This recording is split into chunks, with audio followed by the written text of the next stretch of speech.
أعوذ بالله من الشيطان الرجيم. بسم الله الرحمن الرحيم. ولو بسط الله الرزق لعباده لبغوا في الأرض ولكن ينزل بقدر ما يشاء إنه بعباده خبير بصير.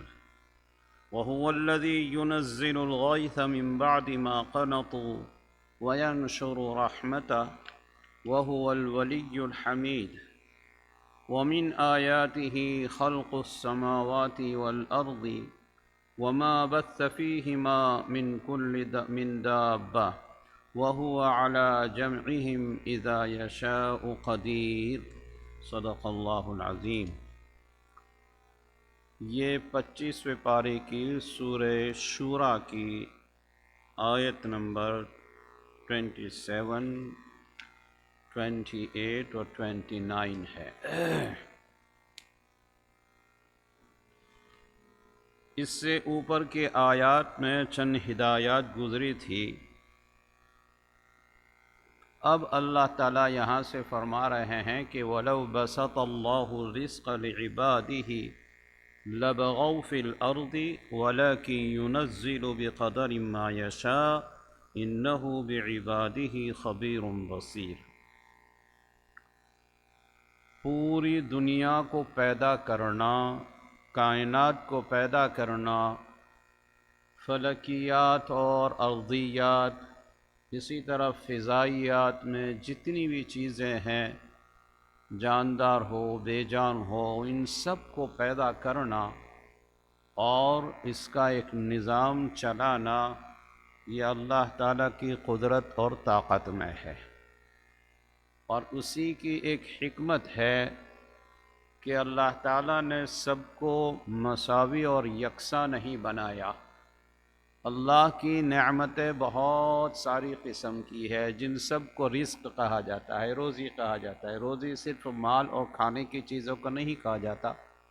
جتنی بھی اللہ تعالیٰ کی نعمتیں ہیں، حسن و جمال ہے، خوبصورتی ہے، مال و دولت ہے، علم ہے، حکمت ہے، دانائی ہے، اسی طرح صحت و عافیت ہے، خوشحالی ہے، بدحالی ہے، یہ ساری کی ساری اللہ تعالیٰ کی طرف سے نعمتیں کہلاتی ہیں.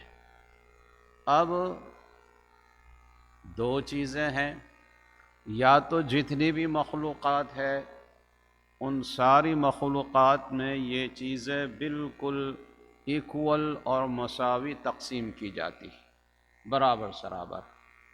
اور دوسری چیز یہ ہے کہ سب کو مساوی نہ ملتا، بلکہ کسی کو کم، کسی کو زیادہ، کسی کو بالکل نہیں، کسی کو کس حالت میں رکھنا، کسی کو بیماری کی حالت میں، کسی کو صحت کی حالت میں، کسی کو مالداری کی حالت میں رکھنا، کسی کو غریبی کی حالت میں رکھنا، یہ ایک دوسری چیز تھی. تو اللہ سبحانہ و تعالی جو حاکم مطلق ہے، جو قادر مطلق ہے، جو اپنے سارے کام حکمت سے کرتے ہیں، اس کی حکمت کا تقاضا یہ تھا کہ سب کو مساوی نہ دیا جائے، سب کو برابر سرابر نہیں دیا جائے. اگر سب کو برابر سرابر دیا جاتا تو اس میں بہت سارے نقصانات ہوتا، اور یہ پوری کائنات اور عالم کے چلانے کی جو حکمت ہوتی ہے اس کے تقاضے کے بھی خلاف ہوتا. اس لیے کہ اگر سارے ہی مالدار ہوتے، مثلا سب کے پاس مال و دولت اللہ تعالیٰ عطا فرما دیتے، تو کوئی کسی کو پوچھتا نہیں. آپس میں غربت اور فقر اور غنا اور مالداری، یہ دونوں کی وجہ سے جو محبتیں پیدا ہوتی ہے، جو غمخواری پیدا ہوتی ہے، جو ایک دوسرے کا خیال رکھنا پیدا ہوتا ہے، وہ بالکل پایا نہیں جاتا. اگر سبھی مالدار ہوتے اور سبھی کے اوپر نعمتیں ہوتی تو پھر ایک دوسرے کے ہمدردیاں کہاں سے کرتے؟ کچھ نہیں ہوتا. سب اپنے اپنی دولت کے نشے میں ہوتے، غرور میں ہوتے، تکبر میں ہوتے. لیکن اللہ نے کسی کو دولت دی ہے تو کسی کو دولت نہیں دی ہے، تاکہ ایک دوسرے کے ساتھ مل کر ہمدردی اور ایک دوسرے کی سمپیتھی لے کر آپس میں محبت اور مودت کا ماحول پیدا ہو۔ کسی کو بیماری دی ہے، کسی کو صحت دی ہے، بیماری میں آزمایا ہے، صحت میں آزمایا ہے۔ اگر بیماری نہ ہوتی، سارے ہی سارے صحت و تندرست میں ہوتے تو ظاہر ہے کوئی کسی کی طرف نظر نہیں کرتا، لیکن جب بیمار ہوتا ہے آدمی تو ڈاکٹروں کے پاس جاتے ہیں، ڈاکٹروں کو ان کی حال پر رحم آتا ہے، ان کے لیے وہ اپنی سروس پیش کرتا ہے، اور ان کے دل میں ایک جذبہ پیدا ہوتا ہے کہ میں ان کی خدمت کر کے اپنے اللہ کو راضی کروں۔ اور بیمار آدمی بھی یہ سوچتا ہے کہ مجھے اللہ تعالیٰ نے بیماری کی نعمت بھی دی ہے، یہ بھی ایک نعمت ہے، اور میں اس پر صبر کروں گا اور کوئی شکوہ شکایت نہیں کروں گا تو اللہ تعالیٰ مجھے اس پر بھی اجر عطا فرمائے گا۔ تو حاصل یہ ہے کہ اللہ تعالیٰ نے تضاد چیزیں پیدا کی ہے، ایک دوسرے کی مخالفت کی چیز اور ایک دوسرے کی ضد کی چیز پیدا کی ہے، اس میں سب کو یکساں نہیں رکھا ہے۔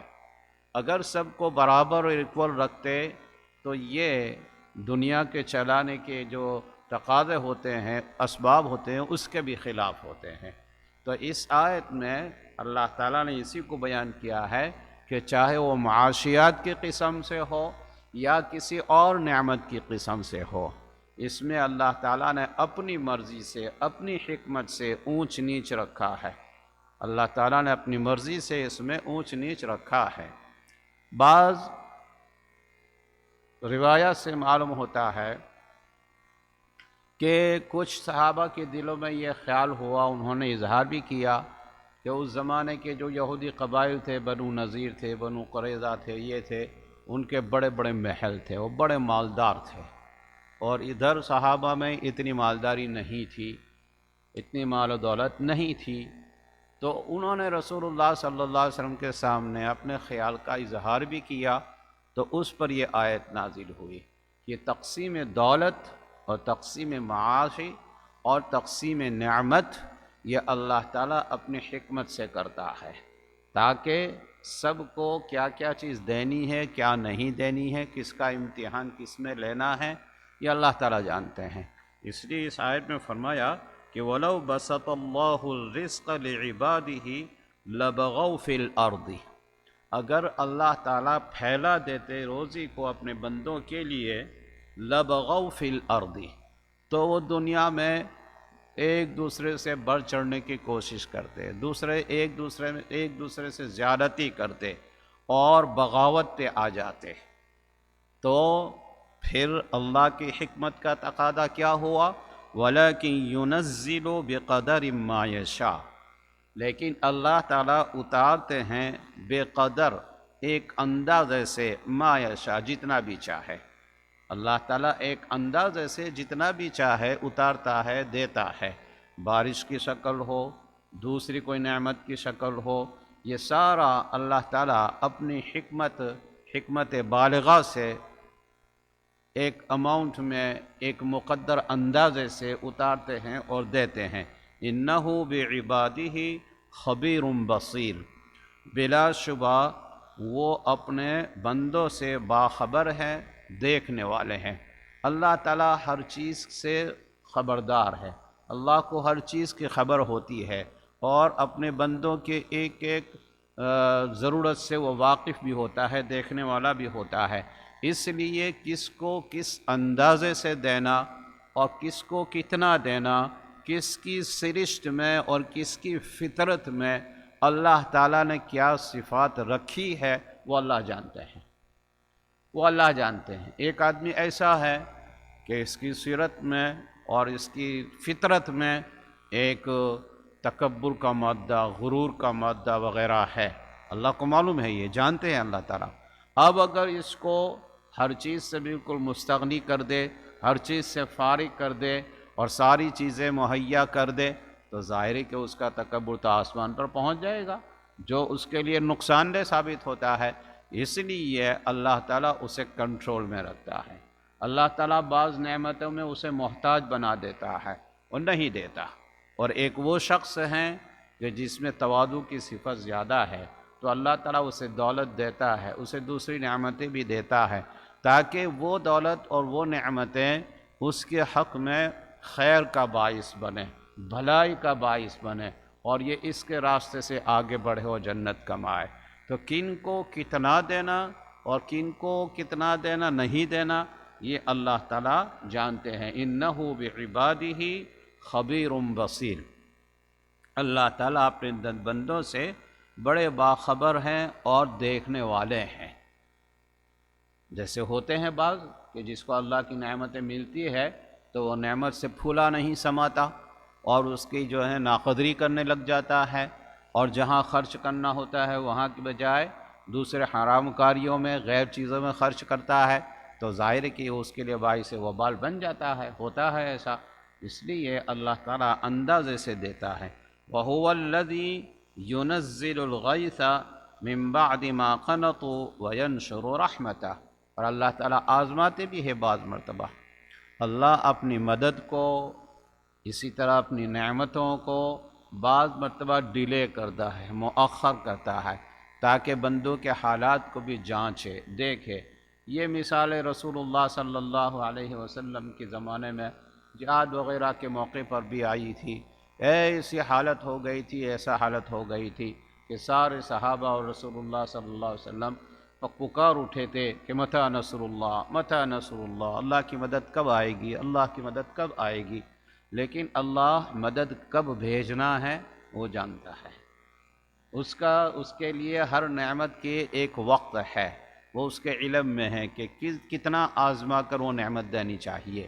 تو آگے فرمایا کہ وَهُوَ الَّذِي يُنَزِّلُ الْغَيْثَ، اللہ وہ ذات ہے جو بارش نازل کرتا ہے، مِن بَعْدِ مَا قَنَطُوا، اس کے بعد کہ لوگ اس سے نا امید ہو جاتے ہیں کہ اب تو بارش آنے کی کوئی تمنا نہیں ہے، کوئی آثار بھی نہیں ہے، کچھ بھی نہیں ہے، لیکن اللہ تعالیٰ اس نا امیدی کے بعد بارش نازل کرتے ہیں، وَيَنشُرُ رَحْمَتَهُ، اور اپنی رحمت کو پھیلاتے ہیں، تاکہ وہ ایام جو گزرے ہیں، وہ مدت جو گزرے ہیں کہ جس میں نعمت نہیں ملی، جس میں بارش نہیں ملی، بارش کے انتظار میں ہے، تو اس میں آیا بندے جو ہیں وہ اپنے رب کو یاد کرتے ہیں یا رب کے خلاف شکوہ شکایت کرتے ہیں۔ یہ اللہ تعالیٰ کی حکمتیں ہوتی ہے، اس لیے کس جگہ پر کتنی بارش نازل کرنا اور کہاں پر مؤخر کرنا، کہاں پر جلدی بھیجنا، یہ اللہ تعالیٰ کی حکمت ہے۔ وَهُوَ الَّذِي يُنَزِّلُ الْغَيْثَ مِن بَعْدِ مَا قَنَطُوا وَيَنشُرُ رَحْمَتَهُ وَهُوَ الْوَلِيُّ الْحَمِيدُ، اور وہی سب کا کام بنانے والا ہے، اور وہی ستودہ صفات ہے، اچھی صفات اللہ ہی کی ہے، اس کے ہر کام حکمت سے خالی نہیں ہوتا، حکمت سے بھرا ہوا ہوتا ہے اللہ کا ہر کام۔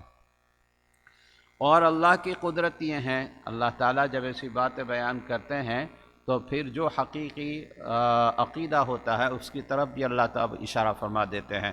وَمِنْ آیَاتِهِ، اللہ تعالیٰ کی نشانیوں میں سے، قدرت کی نشانیوں میں سے ایک یہ بھی ہے، خلق السماوات والارض وما بث فیہما من دابہ، آسمانوں اور زمین کو پیدا کرنا، وما بث فیہما من دابہ، اور ان دونوں میں یعنی آسمانوں اور زمین میں جو بھی دابہ پھیلا ہوا ہے، دابہ کہتے ہیں ہر زندہ چیز کو، چلنے والی چیز کو، جانور کو بھی، اسی طرح جو بھی جان رکھتے ہیں دابتن، چلنے والے۔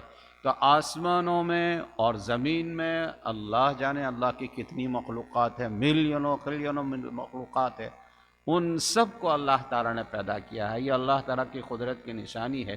وَمِنْ آیَاتِهِ خَلْقُ السَّمَاوَاتِ وَالْأَرْضِ وَمَا بَثَّ فِيهِمَا مِن دَابَّةٍ۔ اور اب آگے ایک چھوٹے سے جملے میں اللہ تعالیٰ نے ایک حقیقت کو ثابت کیا، وَهُوَ عَلَى جَمْعِهِمْ إِذَا يَشَاءُ قَدِيرٌ، اور وہ ذات ان سب کو جمع کرنے پر جب چاہے قادر ہے۔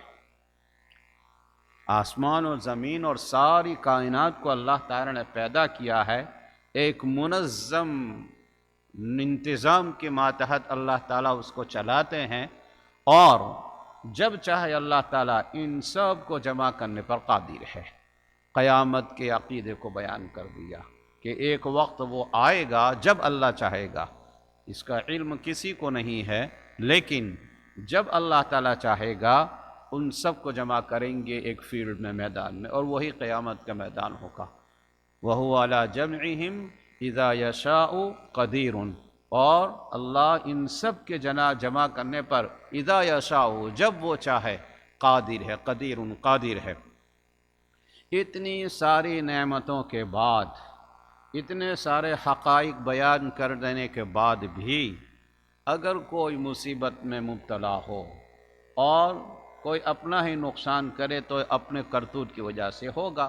اللہ تعالیٰ نے تو صاف صاف سارے نشانات کو، آیات کو، اپنی قدرت کے انتظامات کو بیان کر دیا ہے، لیکن پھر بھی انسانوں کو مصیبت پہنچتی ہے تو وہ اس لیے پہنچتی ہے کہ ان کے کرتوت ایسا کرتے ہیں۔ اللہ تعالیٰ کسی پر ظلم نہیں کرتے۔ وَمَا أَصَابَكُم مِّن مُّصِيبَةٍ فَبِمَا كَسَبَتْ أَيْدِيكُمْ وَيَعْفُو عَن كَثِيرٍ وَمَا أَنتُم بِمُعْجِزِينَ فِي الْأَرْضِ وَمَا لَكُم مِّن دُونِ اللَّهِ مِن وَلِيٍّ وَلَا نَصِيرٍ۔ جو مصیبت بھی کسی کو پہنچتی ہے، وَمَا أَصَابَكُم، جو بھی مصیبت تمہیں پہنچتی ہے، فَبِمَا كَسَبَتْ أَيْدِيكُمْ، تو وہ تمہارے ہاتھوں کے کیے ہوئے کرتوت کی وجہ سے ہیں۔ وَيَعْفُو عَن كَثِيرٍ، اور بہت سو کو تو اللہ تعالیٰ معاف کرتے ہیں۔ ہمارے بہت سے کرتوت اور بہت سے کام ایسے بے ڈنگے ہوتے ہیں کہ جن کو تو اللہ تعالیٰ معاف ہی کر دیتے ہیں۔ اگر اللہ معاف نہ کرتے ایسے کرتوتوں کو تو پھر تو ہم زندہ ہی نہیں رہتے۔ یہ بہت سو کو تو اللہ تعالیٰ لیٹ گو کرتے ہیں کہ جانے دو، معاف کر دو۔ یہ کچھ ہی کو چکھاتے ہیں اور مصیبت پہنچتی ہے ہمارے۔ وَمَا أَنْتُمْ بِمُعْجِزِينَ فِي الْأَرْضِ، اور تم جو ہیں اللہ کو عاجز کرنے والے نہیں ہیں۔ اللہ اپنی قدرت میں اسے کامل ہے کہ وہ جس سے جو کچھ کرنا چاہے کر سکتے ہیں۔ وَمَا أَنْتُمْ بِمُعْجِزِينَ فِي الْأَرْضِ وَمَا لَكُم مِّن دُونِ اللَّهِ مِن وَلِيٍّ وَلَا نَصِيرٍ، اور تمہارے لیے اللہ کے علاوہ کوئی بھی کام بنانے والا اور کوئی بھی مددگار نہیں ہوگا۔ تو پورا توکل اور بھروسہ اللہ ہی کی رحمت پر ہونا چاہیے، اپنے اعمال پر نہیں ہونا چاہیے، اور اپنے کرتوت بھی ایسے کرنے چاہیے کہ جو ہمیں اللہ کے غصے کے مستحق نہ بنائے، اس کے بدلے کے مستحق نہ بنائے، اور کچھ ہو بھی جائے تو اللہ تعالیٰ کی بارگاہ میں فوراً توبہ اور استغفار اور معافی کرنا چاہیے۔ آگے اللہ تعالیٰ ایک مثال دے کر سمجھاتے ہیں، وَمِنْ آيَاتِهِ الْجَوَارِ فِي الْبَحْرِ كَالْأَعْلَامِ إِنْ يَشَأْ يُسْكِنِ الرِّيحَ فَيَظْلَلْنَ رَوَاكِدَ عَلَى ظَهْرِهِ إِنَّ فِي ذَلِكَ لَآيَاتٍ لِكُلِّ صَبَّارٍ شَكُورٍ۔ ہم سمندر میں دیکھتے ہیں بڑی بڑی کشتیاں، اور اب تو بڑے بڑے جہاز اور اسٹیمر، اللہ اتنے وزن کو لے کر۔ ہم ایک مرتبہ پاناما گئے تھے جہاں پر وہ راستہ ہے، تو ایک بوٹ، یہ اسٹیمر آتی ہے، اور یہ بڑے بڑے کنٹینر جو ہیں تقریباً 400-500 کنٹینر اس کے اوپر رکھے ہوتے ہیں۔ کتنا وزن کا ہوتا ہے، کتنا وزن کا ہوتا ہے، لیکن ڈوبتی نہیں ہے۔ وَمِنْ آیَاتِهِ، اللہ تعالیٰ کی نشانیوں میں سے ہیں الجوار فی البحر۔ جوار کہتے ہیں کشتی ہو، بوٹ ہو، یا اسٹیمر ہو بڑی، یا بڑے بڑے جہاز جو دریا میں چلتے ہیں، کل اعلام، پہاڑوں کی طرح، پہاڑوں کی طرح دنیا میں وہ پانی میں، دریا میں چلتے ہیں، لیکن وہ ڈوبتے نہیں ہیں بلکہ چلتے رہتے ہیں۔ لیکن اللہ تعالیٰ اس پر قادر ہے کہ اگر وہ چاہے تو ان چلتے جہازوں کو روک لے، یا وہ چاہے تو ان چلتے جہازوں کو ڈبا دے۔ اس پر قادر ہے اللہ تعالیٰ۔ إِن يَشَأْ يُسْكِنِ الرِّيحَ، اگر اللہ چاہے تو ہوا کو بالکل ساکن کر دے، ہوا کو بالکل ٹھہرا دے تاکہ وہ جہاز چل ہی نہ سکے، یا مخالف ہوا پیدا کر دے تاکہ وہ جہاز کو چلنے میں بڑی مشکل ہو جائے۔ فَيَظْلَلْنَ رَوَاكِدَ عَلَى ظَهْرِهِ، اگر یہ ہوا کو اللہ تعالیٰ چلانا بند کر دے تو یہ سمندر کی پشت پر بالکل راکد ہو جائیں گے، ٹھہرے ہوئے ہو جائیں گے، چل ہی نہیں سکیں گے۔ یہ بھی اللہ تعالیٰ کی ایک نشانی اور قدرت ہے۔ إِنَّ فِي ذَلِكَ لَآيَاتٍ لِكُلِّ صَبَّارٍ شَكُورٍ، اس میں اللہ تعالیٰ کی بڑی نشانیاں ہیں ہر اس آدمی کے لیے جو صبار ہو، شکور ہو، صبر کرنے والا ہو، جمع رہنے والا ہو، اور اللہ تعالیٰ کی نعمتوں کی قدر کرنے والا اور شکر کرنے والا ہو۔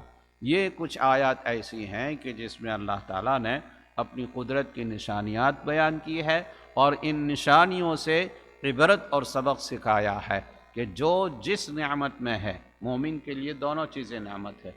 مومن کے لیے تکلیف بھی نعمت ہے اور مومن کے لیے اچھی حالت بھی نعمت ہے۔ اگر تکلیف کی حالت میں بھی یہ اللہ کے سامنے آئے، گر گڑائے، رجوع کرے تو اس کے لیے نعمت ہے۔ اچھی حالت میں بھی اللہ کے سامنے آئے اور اللہ کے کہنے کے مطابق خرچ کرے، یہ بھی نعمت ہے۔ تو انسان کو، مومن کو خاص کر کے اس کو سمجھنا چاہیے اور اس کے اوپر اللہ کے فیصلے پر راضی رہنا چاہیے۔ اللہ تعالی ہم سب کو ان قرآن کے آیات کو سمجھنے کی اور عمل کی توفیق نصیب فرمائے۔ وآخر دعوانا ان الحمد للہ رب العالمین۔